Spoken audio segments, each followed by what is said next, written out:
Okay, so Carly Cosgrove, thanks so much for talking to me, for being here in this virtual room.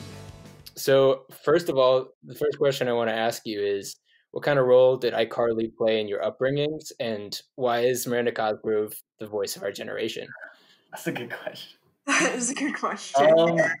I could go first. So as far as like iCarly goes, I mean that was just like a staple. I think anyone that was like kind of born like between 95 to 2000 liked iCarly at some point. Um and then as far as Miranda Cosgrove goes, a lot of people don't know Miranda Cosgrove is actually like a super, super awesome person. Um she like I think her music's good. She does a lot of stuff for just like helping furthering women's advancement.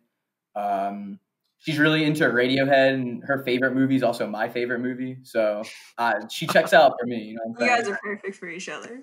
saying? Yeah. Yeah, I was gonna say, what movie is that? Stand By Me. I saw in an interview she said that was her favorite movie. I was like fell in love. And it was love at first sight, or love So, right there. yeah, for sure. Gotcha. Well, sick. So first of all, how did Carly Cosgrove like get started, and did you guys like know each other before you started the band? What was that like? Kind of. So we've all been in different like local music projects before this band, and we all met Lucas through those bands, and he also books at a place in Westchester called Fens. And he'd book our bands there. So we met him through that, and then he reached out to Tyler and I individually and was like, "Yo, would you ever just want to like jam sometime?" And then introduced Tyler and I to each other. And our first few practices were just like super like not serious. Like we were so awkward, didn't think anything was gonna come of it. And then started to like play some more music together. Like we were just like, damn, this is kind of good. Fuck yeah. What like kind of songs were you playing in your first couple practices? A couple of the Like what? songs in that first EP Okay. predated the band. Yeah, Or rather, I kind of, I guess, wrote and or repurposed like two of the songs with the Okay. idea that that maybe with that particular combination of people, it would sound good, and it ended up sounding great. Like a lot of my, I mean, I did reach out to Helen and Tyler because I saw them in their respective bands, and like just as both musicians and people, I just really wanted to, have the opportunity to play with them in the first place. And so I'm very glad I did, and I'm glad it's gone this well so far. Hell yeah. Yeah. Were you guys like playing any kind of like joke song, or maybe not joke songs, but like covers, or like I don't know. I know Miranda Cosgrove's song like "About You Now" is a banger, or like any songs like that or anything. When you Um, first started, I mean. yeah, so honestly, when we first started, like Lucas said, he already had some songs written that we were just kind of like using them, jamming on some other things. Um, but we never really did any covers, never really like did anything like that. It was mostly like from the start, just like jamming, writing songs, and then after a little bit, we realized like, oh, we have like 5 songs to play shows. Yeah, Yeah. people would expect us to play like some goofy songs because of the nature. It's actually really funny. We've like never have like we never played like a cover song live. Like I don't think we ever like were like, oh, let's like play this song for fun at practice. Like it's kind of ironic. Yeah, I just like you said, I feel like I would have expected like I don't know, like some heavy metal version of Drake and Josh theme song or something like that, but You sure got to those stop exist giving us good ideas. Yeah, you watch out, better copyright that quick. yeah. Honestly, take it. Have fun with it. um, so did you guys know you wanted to make the band iCarly themed from the get-go? Or rather, how did that idea kind of come into the equation? Helen, you kind of tell that best. I don't know. Okay, so we didn't. So we started playing together in like the spring of 2018. and we didn't really come up with the iCarly shit until like late summer, maybe early fall of that year. Basically, I stumbled across like a thread or something on the internet that was talking about how Dan Schneider, who's the guy who made like I Drake and Josh, Zoe 101, like all those shows, is like a huge creep and like shitty person, has a foot fetish, totally a pedophile, like not fine. And after I discovered this, I brought it up naturally at our band practice, just like, hey, do you guys know that the dude who made like all of those Nickelodeon shows is like a fucking horrible person? And we are all just like, no, that sucks. And we started talking about how like we also just all love Miranda Cosgrove, like she's just like the best. And then we like went on with our practice, and then afterwards we got on the topic of a band name, and we threw a few things around that just didn't really like fit or have like any like meaning behind them. And then we were like, well, what if there's something about Nickelodeon? And we thought, Carly from iCarly, Miranda Cosgrove, put it together, bam, Carly Cosgrove. And we were like, damn, that's pretty good. Yeah, I would agree. I mean, you got the alliteration. It's got everything. Mm-hmm. So did you guys like, how soon, let me ask you this. Was it the concept happened and then you guys started playing shows and then recording? Or did recording kind of come before you guys were playing shows? So it's actually the other way around. As far as like the concept, as soon as we like thought of it, I mean, we're like three silly people. So as soon as we thought of it, like we were rolling with it. From that moment, there was not going to be a single thing we ever do that isn't going to be iCarly or Drake and Josh related. As far as the actual like recording and shows go, we never really intended on putting out music. It was actually like a very like I mean, it wasn't a serious project at all. We were doing shows as like a side project for all of us, just for fun, for about maybe like a year, and then we finally put out an EP, and from there it really took off. Gotcha. So did you guys have that like vault of tunes that you were like, did you kind of have those tunes like, I guess, nailed down from the get-go? Were you like constantly working on them and like honing them and changing your parts and stuff, adding new sections? Or I'm just kind sure a of, bit of stuff seeped in over time, but generally speaking, the way it appears in the record is the way we'd been playing it live since it was finished. Um, as far as creative output goes, um, at the time that we were recording the EP, which was probably back in March or April of 2019, which is when most of it was recorded. Um, those were the only songs that we had ready to play, was those 5. And so we were like, let's just put as much of our creative output as we have on this and see what happens.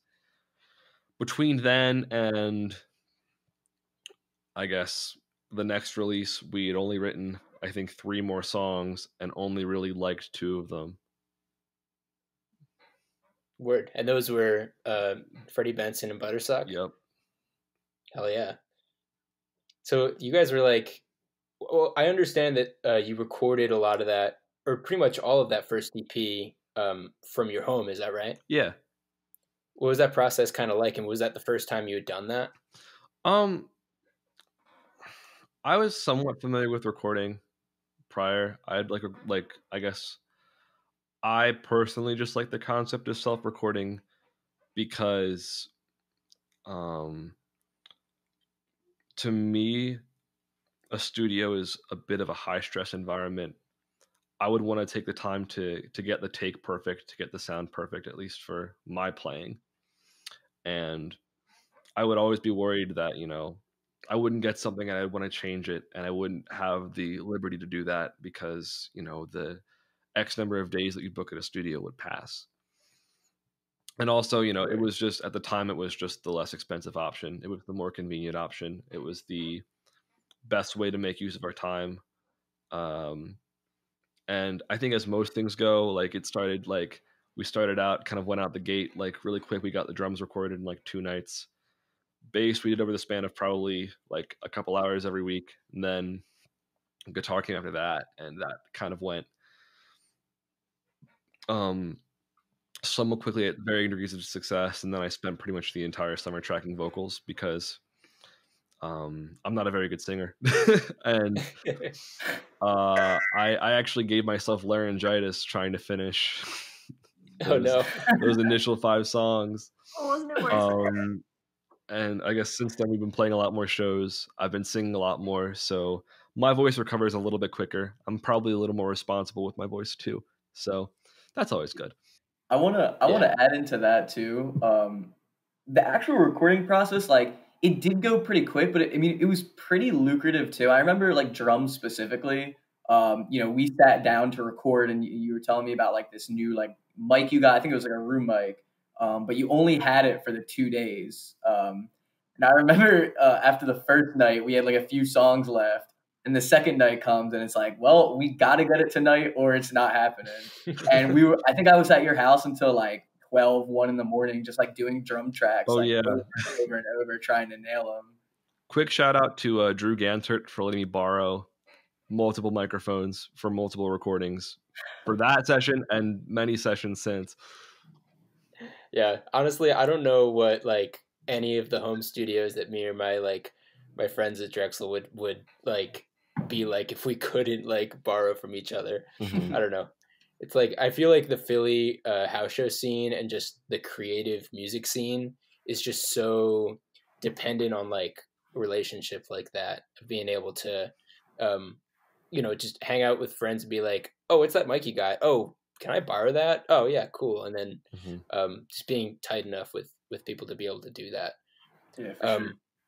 So that leads me to my next question, which is like, how did you guys get involved with the Philly house show scene before you guys?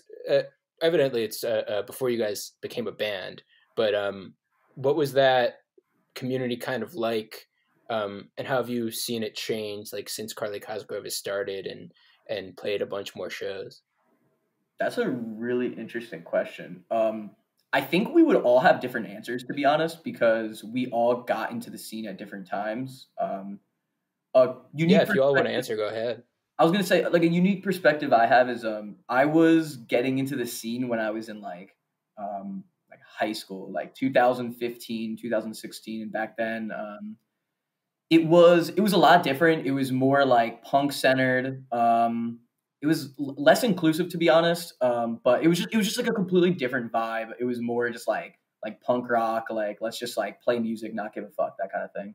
But now, I mean, it's progressed into something that like you see artists coming into houses, and down the line they're a big band. Like you see that now. You see like a lot of collaboration. You see people helping other people. So as far as that goes, like um, I think Carly Cosgrove was just like, we were just very lucky to come into a scene when we did, just because this scene was great. In addition, we kind of were really good friends with the owners of the Soda Bar, which is like a venue by Temple. And they really helped jumpstart us. I mean, we had our first show there. We had our record release there. They're pretty much like our friend group, but they were huge in getting our band kicked off. I don't know if you guys have anything different. Yeah, I think it was kind of like the timings just like really worked out as far as like that house venue, the Soda Bar. Because like personally, I had a ton of luck playing shows before this band in the Philly house scene. Wasn't really where we'd play with my old project, but I mean, we played our first show at this place, the Soda Bar, and we kind of like rose together, us and them, and like I think it was just like a mutual love relationship. And then we just started playing more shows, specifically in West. I think a lot of like really good house show venues started up around there, around like Penn Drexel area at the time, and it just like worked out really well. To really like us there. Yeah, I think the other thing too is um the house show circuit is kind of a strange thing on occasion. I had smart parents, but fairly protective parents. So when I found out this community existed, I was probably about to be a junior in high school, and I really wanted to be a part of it. but I didn't really know how. I didn't know anyone in Philadelphia. I wasn't from the city. So I just kind of viewed this with like maybe like a grass is greener type mentality. And like with some sort of grandeur of like, always wanting to kind of be a part of it, always wanting to break in. I remember like the first house show I ever played when I was still like a first year at Temple. And it was like one of the most rewarding experiences. And then after that, like it became a much more normal thing. And I don't think any of the grandeur that I initially thought of houses like having faded away, but I do think it got a little more normal. And I also think that shows became a little more accessible. Maybe because I got older, but maybe because more people were trying to do a better job of running shows. I think there probably was a Accessible. period in like, Mhm. I don't know, maybe 2015 or 2016 where it fell off a little bit. Where it was harder to hear about what was going on, what was happening. Maybe I just didn't run in those circles, but I feel like in the last, up until the pandemic started, um, there's been so much, more in terms of organization, in terms of responsibility, in terms of enthusiasm too. Totally. And I'm really happy to have, gotten to experience that and been a part of that. When you say accessibility, do you mean like seeing Facebook events, or like do you mean just kind of you felt more welcome in those spaces? How do you mean All accessibility? of the above. I Word. think it's easier to find out about things. I don't really think people were secretive, but I think that I guess for whatever reason, I always felt like I guess before I was a part of this that it was like a secret that I wasn't allowed to know about, and then post being a part of it, like you kind of realize and kind of had the humility to realize that none of this is a secret. You just got to know where to look. Yeah. Um, but I do think more shows have been going on. There have been more outlets for people to perform. More shows that happen. More shows that do well, and there are more people to be, I guess, enthusiastic about this community that's growing. Yeah. I mean, as far as accessibility goes, I mean, shows now, something that I've seen is they're just safer. I remember like, 5 years ago, there was a lot of like heavy drug use. And we're not talking about like smoking weed. Like, I mean, there was like hard Yeah. drugs at shows that made a lot of people uncomfortable. I mean, it just wasn't a safe place to be. People like smashing bottles in backyards. Like, I remember at the time, when I was in high school, like that shit was cool. But I mean, now Right. that's just not cool. Like, I don't know. At a certain point, yeah, it doesn't feel too safe. Yeah. Yeah, not at all. And I really I definitely feel a similar way about, like, to your experience, Lucas, of feeling like, oh, I gotta break into that scene somehow. Like, I can, like, totally grass is greener. I remember, like, in bands I was in high school, especially, um, we were like trying to figure out venues to play in and ways we could play our music and get our, like, play cooler shows, and especially house shows. And like, it felt like a lot of, we got to know the right person, we got to play the right show, and then like we'll finally do it. And it's so strange that now, like in college, it's a lot of my friends like are the people who are running the houses now. Mm-hmm. And it's so strange to be in this position looking back, like thinking like then, like how am I gonna, I gotta play Whole Foods in West Philly if it's the last thing I do, like, and then eventually finding a way and just making friends doing that. Mm-hmm. But I think and also to echo something you guys were saying, I feel like when I got to school, a lot of the people I became friends with, especially in my program, because I'm in a music program, a lot of my friends and I were like, oh, like we're really into this house show thing, but where are all the houses? And then we would A, help each other find the houses, and then B, eventually when we could move into them, we would start throwing house shows ourselves. Um, I feel like it's a similar thing with you guys. Is that fair to say? Yeah, definitely. Yeah. Yeah, no, for sure. I think one thing that I wish I had known when I was still in high school and before I, became more involved with it is that probably the best way to play shows is to go to them prior. Yeah, 100%. You gotta support the scene to be And not in a way where like I think a common theme too, and I think something that not many people realize, or maybe not many people really put into words, is a lot of what you do for the community.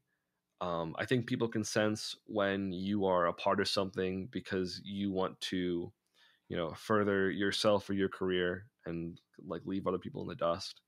And I think the great thing about at least the Philadelphia music community, because I can't really speak for the ones I'm not as familiar with, is that that's what it's about. You can tell when people are really here because they want this community to continue to thrive and continue to support others. So, go to shows because they are fun. Go to shows because you want to support local music, because 100%. it's a very powerful thing. And there's a lot to be said for, the compassion that you can take in appreciating the art that a peer of yours makes. And there's a lot to be said when you get to experience it and support it, and when you're there to do it too. Totally. Yeah. I feel like I don't know, I feel the same way of it's really easy to feel like you're in it to gain something, and it takes a, I don't know, at a certain point you have to check that self-servingness at the door and just say these are this is a community that I'm really excited to be in and I'm really happy to further and to support. Um, so just a left turn a little bit. Are there any favorite pets that you guys have run into at houses that like I don't know, you dream about or you want to meet again? I think like the obvious one is at that venue, the soda bar we were talking about. Our friend Angel's dog Holly, flying here. Holly was like pretty much the greatest dog in the world. There was this. She had a move called the Holly Flop. It's when you would be sitting on a couch and she comes up to you and just like straight up like goes from standing to like just falls on you.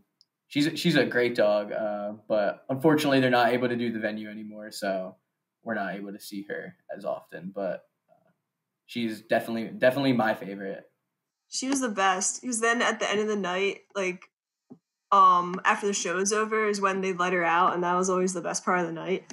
Mm-hmm. Everyone just like knew her and loved her. She was like a little symbol of like that community, which was really cool.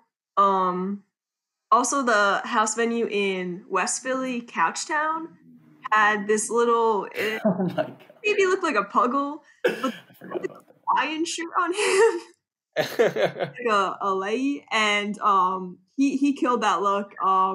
He was Yeah. fun. He like sniffing my foot. He was Chunko. Chunko. Yeah, wasn't that his name? That's so funny. Good dog. Good I forgot dog. about that. Mhm. Chunko's a good boy. Yeah, he's the best. I feel like he like they live around the corner for me. I feel like Chunko used to be kind of more of an asshole when they had shows, I think. My guess is like he didn't like the loud noise or something. Don't blame him. I don't know. But like I know he like since the pandemic and like shows haven't been a thing, he's been like just the sweetest and like used to like bite people, and now he's like just chilling and being really nice to everyone. But Chunko, what a good boy. Yeah, what a good boy. I'm happy he's doing good. I wish the best for Chunka. So what was it like touring with Canoe Safety Training, and why is Andrew the best human being ever? Shout out Andrew. You know Andrew too. That's great. Andrew, I every time he plays drums, I get mad because he's so good. Yeah, that kid is good at everything he does. I mean, could you save and journey like straight up? They're just like a handful of like amazing people. We were honestly blessed to go on that weekender with them. And I think looking back, we wouldn't have picked anyone else like that. It was just an awesome experience being able to travel with them. And yeah, I mean, it was the first time we were on the road, first time we've seen these cities with this band. So it was super cool for us. We would do it again any day, especially now. Yeah, they're Just out of curiosity, where did you guys go? Sorry to interrupt. We did Boston, New Paltz, and then Philly, in that order. I wish we had spent like a little more time in Boston, but I guess outstanding circumstances made that not as possible. Yeah, but that's a difficult thing, a man. vivid memory of being really cold and running from Helen's car to the McDonald's in, I guess, their main city. That was like it was like the college area for sure, and it was. I was cold the whole time. It was a bad time. It was fun though. It was a lot of fun. That McDonald's was a bad time. The Weekender was fantastic. Yeah. As far as like spots and highlights, we went to Bethel to see Woodstock on the way to New Paltz. Yeah, and it was a really cool experience. At one point, we were traveling with our good friend Santo, who does a lot of the videography work for us. And at one point, he just like was like, "Stop," like, because I was like talking or something, and he's like, "Wait, stop for a second," and we just like heard like complete silence.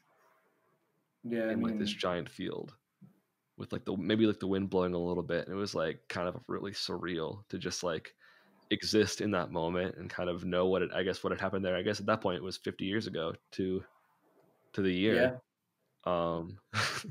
Totally. Especially like, living in the bustle of Philly, and then like, I don't know, with so much happening and then here and now, and houses and buildings are changing all the time, that I don't know, going to somewhere like in the middle of the field and being like, oh, 50 years ago was freaking Woodstock. Okay. Yeah. And the hardest part was we left from Bethel and came to Philly.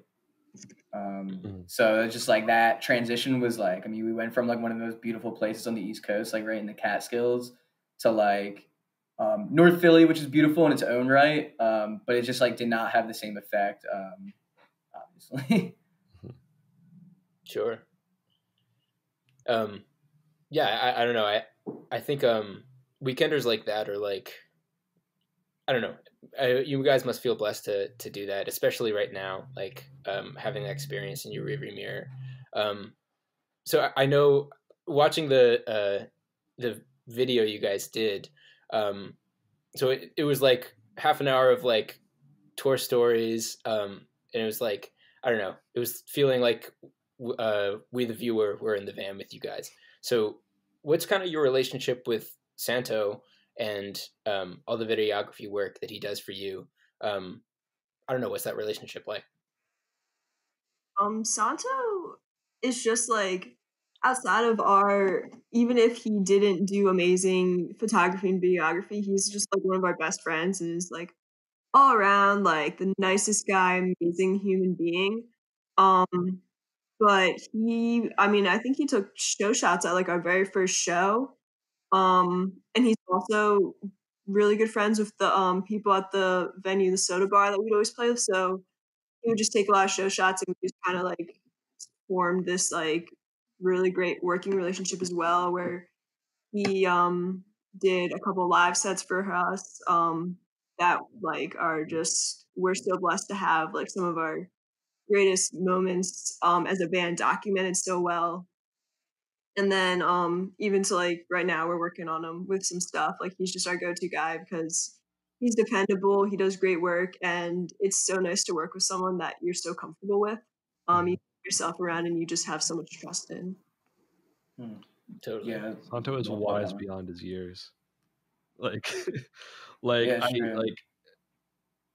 I don't know how he did it, but like he's just like one of the easiest people to talk to, and has just like so much love for music and for this community. I remember meeting him when he, I guess, voluntarily even did a promo for another band I'm in called Day Drunks.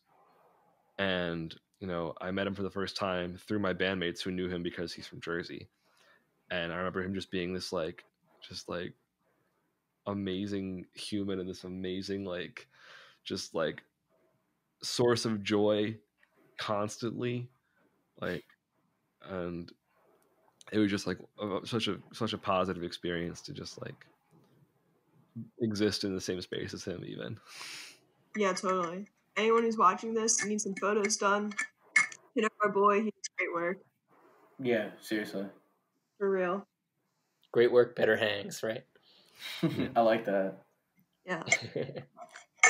So I also saw in that in the video you guys were doing a session with WHIP, which is shouts out to WHIP, Temple radio station, real recognized real, KDU, WHIP. Anyway, shout out aside. So were you guys involved with the student radio station at all? And if not, how did that happen? Do you guys have friends who work there? And yeah, I don't know. What's your relationship like with that? Santo, Yeah. Word. I mean, you're exactly right. It has, I mean, our friends are doing it. I mean, Angel's the president of WHIP this year. Didn't mean to name drop her. The owner of the soda bar is the president of WHIP this year. And then all of our friends are involved. So it was natural that we did it. It was super fun. So just an extension of the community, if I'm understanding right. Mm-hmm. Yeah, 100%. I think a lot of what DIY or WHIP does could be considered DIY, even though it has the temple backing. I know a lot of the artists they feature are artists that are playing 3 blocks from the school. Sure. Yeah, and I feel like they have a lot of cool sponsored shows and stuff like that. I don't know. It's just really great to see organizations like that supporting the local scene, and I think that's something that we at KDU are trying to do as well. I don't know. It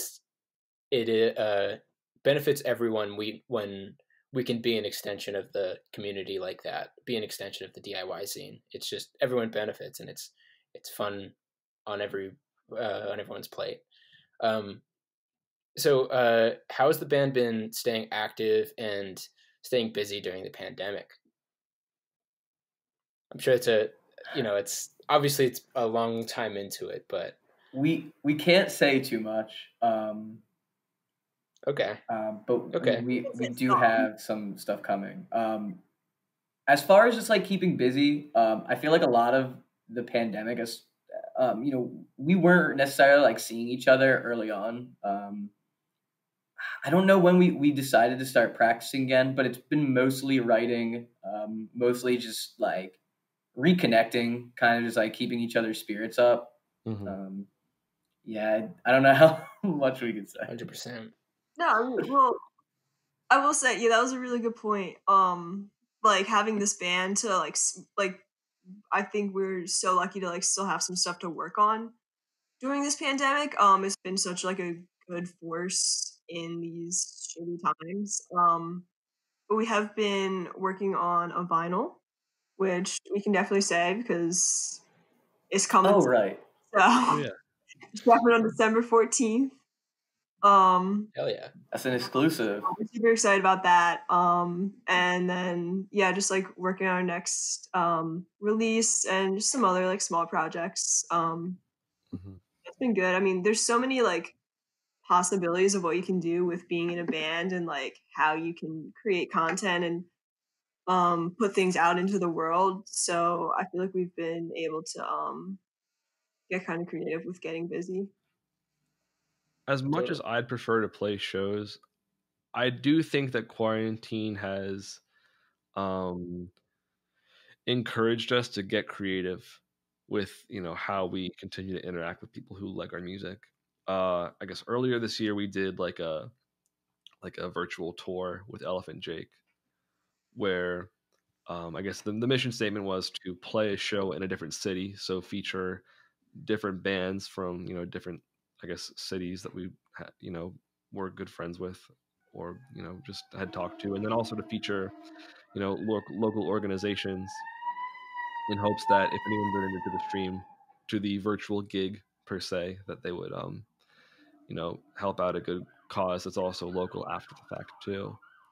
I remember seeing that idea, and I love that idea. Mhm. I don't know. Was that?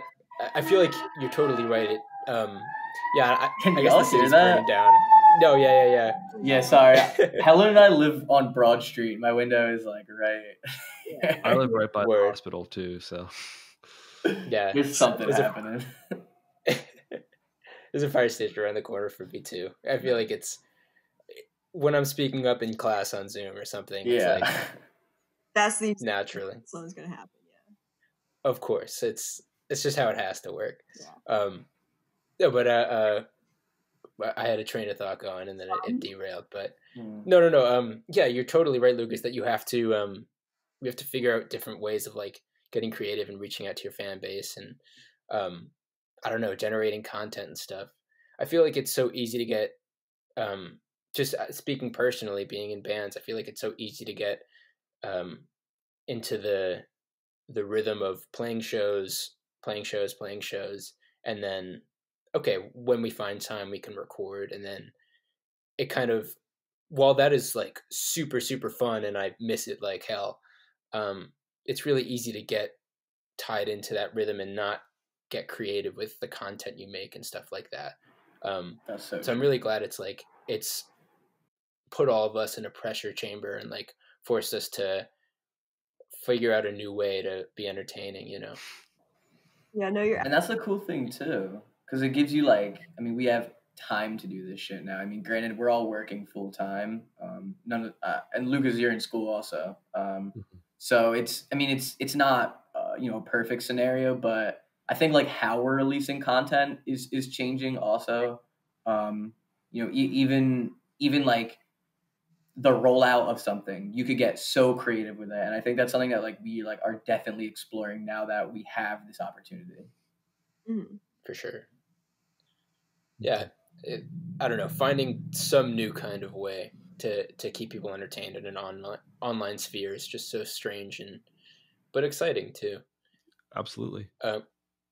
So I want to ask you guys about your latest release, which is that acoustic cover of Phil Oak's "Love Me, I'm a Liberal," but it's the updated lyrics from Kevin Devine. Well, yeah, a couple things. I guess Phil had done it prior, and then I don't know if I know Jello Biafra from the Dead Kennedys did one too. I don't know if the lyrics were exactly the same, but then I think in 2010 Kevin Devine did one, and in 2020 I guess then revised it again, taking some inspiration from Kevin, some from Phil, but mostly from I guess my immediate surroundings. That's awesome. I didn't realize it was you writing those lyrics. That's really sick. Well, what about that song made you want to, like, what about that song spoke to you, and what about it made you want to cover it and record it? Well, I guess the first time, and what I guess prompted the first iteration, which I did on like a live stream back in April or March, I don't remember which, I think it was like a snowy day. It was in the middle of the pandemic, and that was the day that Biden got the I guess the Democratic nominee over Bernie Sanders. And it, like, I guess that song came to mind because I remember upon my, like, I guess my initial listenings to that, I guess, to that record, like kind of confused by the meaning, but then going back like now and realizing like, oh, I guess this is more of a message I can get behind than I initially thought. Totally.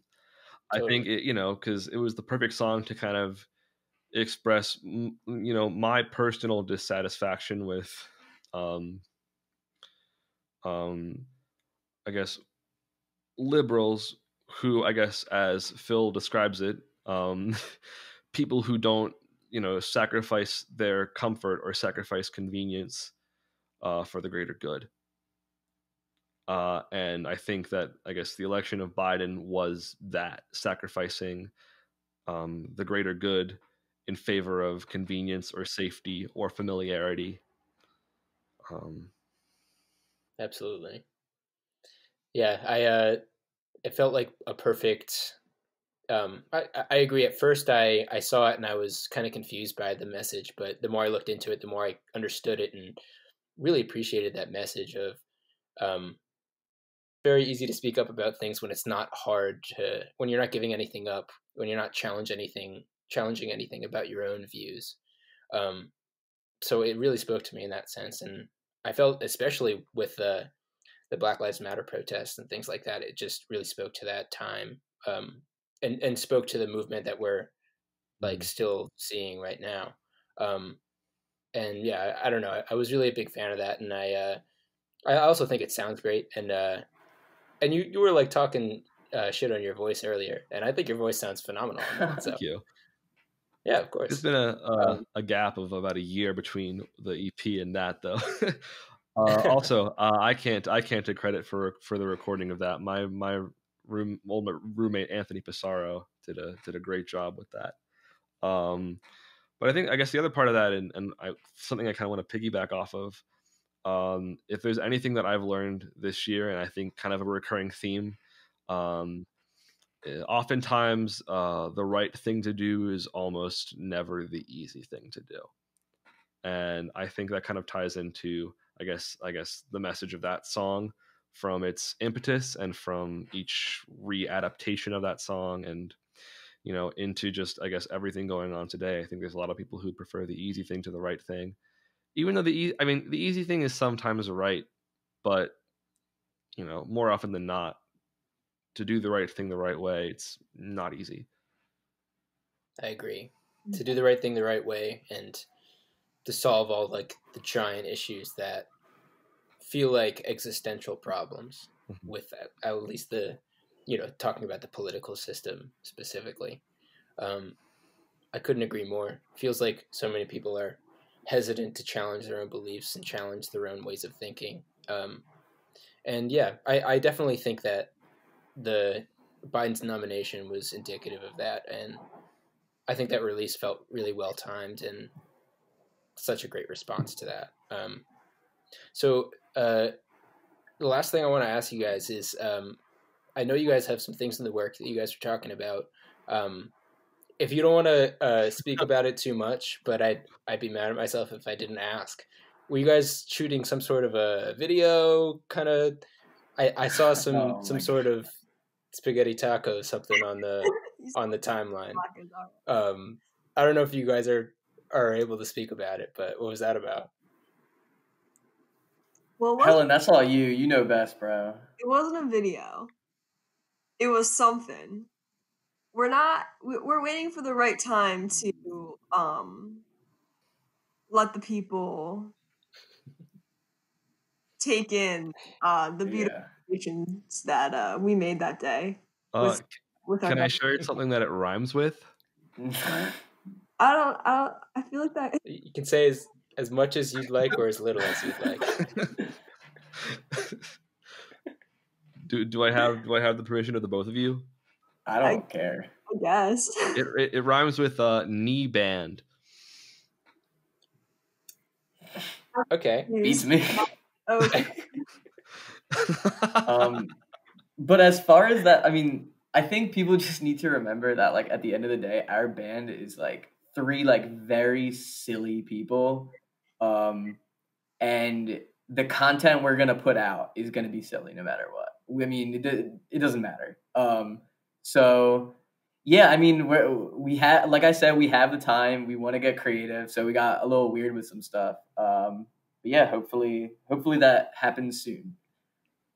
Mm-hmm. Fuck yeah! All will be. As far as the vinyl, we could talk about that, right? Oh yeah. Okay, cool. So the vinyl we actually announced today, kind of. Today being Monday, November 30th. Yeah. We announced to anyone who I guess paid attention. We put a phone number up. If you call it, you can find out when the vinyl drops. I think we've already said it in this interview, but Okay. Yeah. But yeah, it's a little tricky. We were like, are people gonna realize it's a phone number? Like, people do call it, so it's cool. Yeah, we took the voice Johnny thing from You Ate My Enchilada and then like edited it a little bit to like throw in the date. So yeah, so we've got some fun stuff with the vinyl release because that's what we can do. Just kind of whatever. There's no rules. So yeah, that was a fun thing we did. No rules, none at all. No rules. So I want to round out our conversation. If there's anything from iCarly, like whether it be like tech foots or like, I guess spaghetti tacos are already real, but if there's or like the pair phones or anything, is there anything from iCarly that's like something in iCarly that you wish was real that you could have in real life? Or like a show from iCarly. I'll put it this way. I get right to the points. Yeah. No, I think what is commonly overlooked and what I would like to, I guess, assess about the show iCarly is Spencer's pyromancer powers. Okay. I guess magic exists in the iCarly universe because just shit randomly do be lighting on fire and no one ever addresses it. It's just funny. I think we should actually look into this. If Spencer Shea has some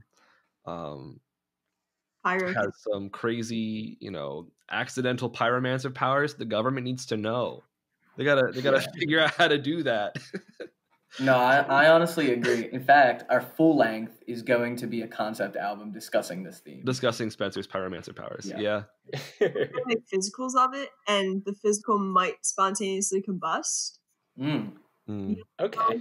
There's like a 1 in 1,000 chance of it happening, so it's just at your risk. But we really like to stick with it, Yeah. The theme. So. Do you win anything if it goes on fire, or is it just like it's fire? You actually lose. Yeah. You actually just lose. You do the opposite. That's sick. Okay, well, I'll be sure to buy it and a fire extinguisher with it. Lovely, thank you. Yeah, that's good. So, yeah. Okay, absolute last question. Wait, what are the names? Is SETI or Credit? Oh. I think neither. I think this show did not need an unnecessary little love triangle. Like it's just a dumb little show. Like, come on, we don't need all that. You're like children. Yeah, just let it vibe. Many people have asked the question, SETI or Credit, but no one has ever asked about spaghetti. I feel like the answer is spaghetti. That's a good answer. Yeah, I like that. I could always get behind spaghetti. Yeah, you can never go wrong with spaghetti. But also, I feel like nothing came from it, and I'm kind of glad because like it does prove the point of you don't as a sitcom you don't need to jump the shark. I mean, maybe they kind of did, but like it doesn't have to. Yeah, you can be a complete person without I guess having an other half. Yeah, you don't need a love interest. Not everyone needs a love interest, but I think. Sorry, I totally talked over you. I think. No, I'm just saying it should have been about the friendship. It's all about friendship, And ultimately, it was. That's true. And this is true. That's what puts it so deep in our hearts. Well, thank you guys so much for talking to me and for being like just an incredible band. Oh no, thank you. Thank you. Yeah, of course. This is fun.